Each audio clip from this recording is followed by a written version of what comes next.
Good evening. Welcome to South Asia Newsline. I'm Lipakshi Khurana. Here are the top stories we're tracking for you on Tuesday, the 11th of March. India cautions Pakistan of consequences if Indian national is hanged.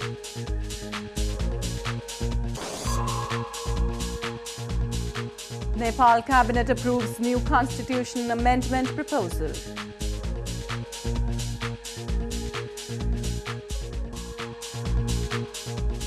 And devotees across India celebrate festival marking birth of Hindu god.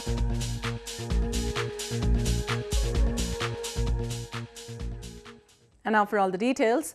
India on Tuesday reacted strongly to Pakistan's decision to send Kulbhushan Jadhav, an Indian citizen and an Indian Navy official, to the gallows. Pakistan says Jadhav was sentenced to death for espionage and subversive activities across the country.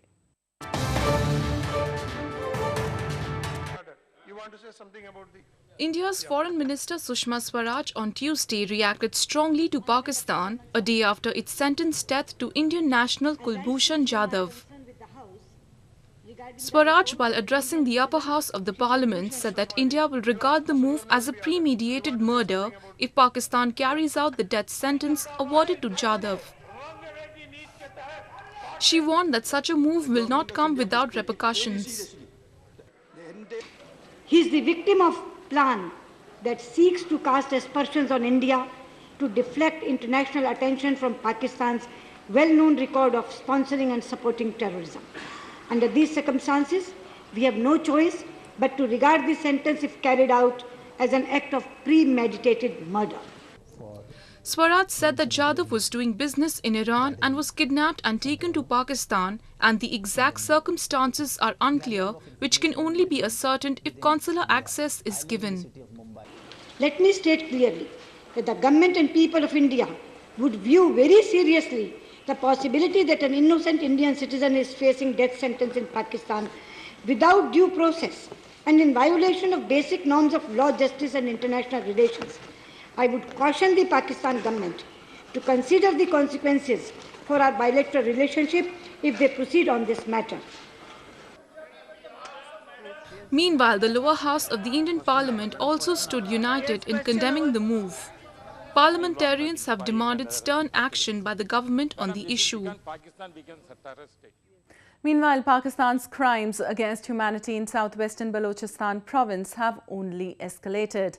Activists say Baloch people are the victims of extreme human rights abuse at the hands of the Pakistani military, and that arrangements are made to muzzle the voices of those who agitate against the government. People of southwestern Balochistan province for decades have been deprived of their basic rights and subjected to extreme torture by Pakistan. The Baloch people have been neglected and are living in abject poverty. Unemployment has become a part of their daily lives. Human rights and political activists have been highlighting the atrocities meted on them at the hands of the military and have demanded freedom from Pakistan. आज़ादी हर किसी का हक है, तो हम एक कौम के हैसियत से बिल्कुल आज़ाद होना चाहते हैं और हमारा कल्चर, हमारी ज़ुबान, हमारी सकाफ़त, हर चीज़ पाकिस्तानियों से अलग है। तो हम शुरू से एक रियासत थे और हर किसी को आज़ादी का हक है, तो हम बिल्कुल आज़ाद होना चाहते हैं। Baloch activists also say that multi-billion-dollar projects under China-Pakistan Economic Corridor or CPEC that runs through Balochistan is an exploitation of their natural resources. CPEC Balochistan में बन रही है और तरक्की जो है ना सारे पंजाब लाहौर में हो रहे हैं। और दूसरी बात है, उनको सिर्फ़ और सिर्फ बलोच की सरज़मीं चाहिए, उनको बलोच लोगों से कोई ताल्लुक़ नहीं है। वो उन लोगों ने जब से ये CPEC बनाए ऑपरेशन डे बाय डे उसको ज़्यादातर कर रहे हैं, उसमें तेज़ी आई है। The Baloch activists are determined to highlight the illegal occupation of Pakistan on their land in the World Forum and also resist the nexus between Beijing and Islamabad and their exploitative designs against the Baloch nation. Moving on to news from Nepal, the Nepal government on Tuesday withdrew the second constitution amendment bill, which was registered in November last year from the parliament. A new bill will be registered to address the concerns of Madhesi-based parties. However, the main opposition party CPN-UML has expressed objection to it. Nepal Prime Minister Pushpa Kamal Dahal-led government withdrew the second Constitution Amendment Bill registered at the House. It is now preparing to register a new proposal on Constitution Amendment Bill in a bid to address the concerns of Madhes-based parties before the local level elections. The new amendment bill has a provision of forming a permanent federal commission to decide on the issues of provincial boundaries. The previous bill was tabled in Parliament on January 8, which sought to split Province 2. The decision was opposed by main opposition party Communist Party of Nepal Unified Marxist-Leninist or CPN-UML. More news from Nepal. A one-horned rhino rammed into its conservationist team in Nepal in a recent incident. It was being relocated to a national park as part of an initiative to increase the rhino population in the Himalayan country.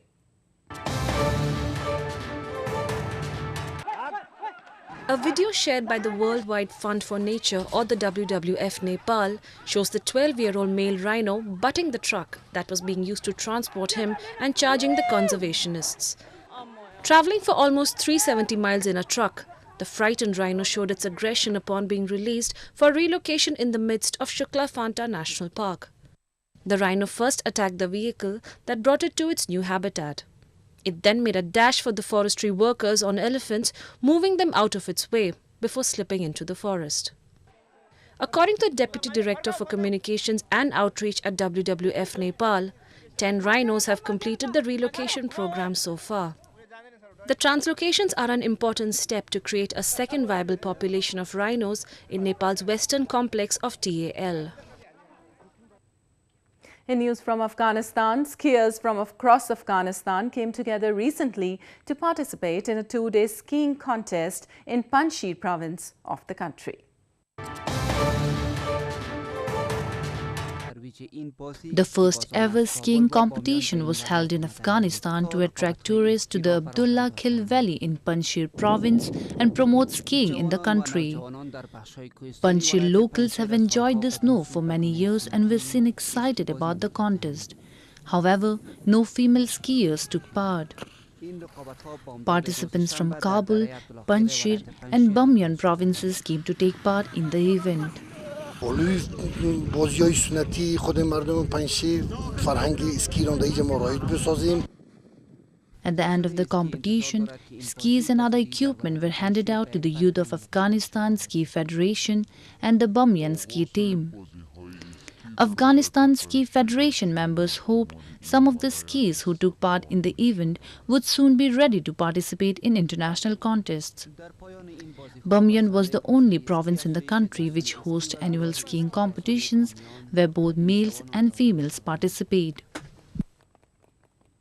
Moving on, large number of youth from India's northern Jammu and Kashmir province participated in an army recruitment drive held in the Kashmir Valley. The drive is held exclusively for the youth of the province and the children of former soldiers from the infantry. Around 1,500 youths, including 500 from the Kashmir Valley, competed in the Indian Army's recruitment drive held in Budgam district for leading a dignified life. The recruitment is being done for the Indian Army's Jammu and Kashmir Light Infantry for the Kashmir region. It is organized especially for the residents of Jammu and Kashmir province and gives additional weightage in the selection to the children or relatives of former soldiers of the infantry. बहुत proud है, बहुत खुशी है और यहाँ मेरा बेटा तकरीबन 20 दिन से रह रहा है, तो बहुत अच्छा है। ऐसा ही सेंटर कमांडर ने यहाँ के हमारे सेंटर ने ऐसे बच्चों को रखा जैसे एक माँ गोद में रखती है। ऐसा हो रहा है, खाना पीना रहना सोना हमारे बच्चों को बहुत अच्छा है, बहुत अच्छी फैसिलिटी है और बहुत ही अच्छे तरीके से जो हमारे साथ हो रहा है बहुत अच्छा हो रहा है। Youngsters showed immense enthusiasm and expressed pleasure to serve the country. The recruitment for youngsters of Jammu, Rajouri, Doda, Kishtwar and Leh regions of the province will be held on Wednesday.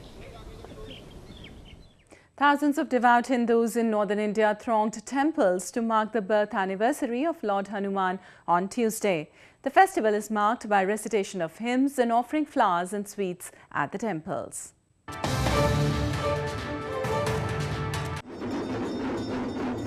In northern Varanasi, the Hindu festival of Hanuman Jayanti was celebrated with religious fervour as thousands of devotees participated in a procession to celebrate the day. On this day, community kitchens are also organized by the devotees. Devotees were seen singing hymns and beating drums as part of the celebrations on the roads. आज हनुमान जी का महोत्सव है, हनुमान जी का जन्म महोत्सव है, वो हम लोग धूमधाम से मना रहे हैं उसको। हर आदमी भक्ति में चलेगा, भगवान को विश्व शांति के लिए प्रार्थना करेगा। Similar scenes were witnessed in Ayodhya city, where hundreds of devotees offered prayers and chanted hymns in praise of Lord Hanuman and offered flowers and sweets at the temple. The festival is celebrated every year on the occasion of Chaitra Purnima, observed on the full moon day as per Hindu almanac that usually falls in the month of late March or early April. It is believed that Lord Hanuman is a symbol of vitality and strength and helps devotees get rid of evil influences. Well, that's the way it was in South Asia this evening. Before we conclude, the top stories once again. India cautions Pakistan of consequences if Indian national is hanged.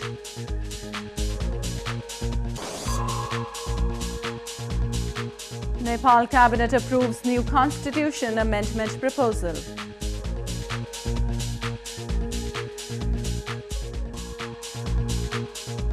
And devotees across India celebrate festival marking birth of Hindu god.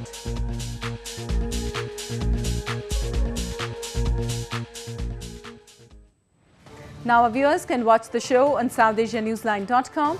You can also visit us on Facebook.com/SAsiaNewsline and follow us on Twitter @SAsiaNewsline. Well, that's all in tonight's edition. We'll see you same time tomorrow. Good night.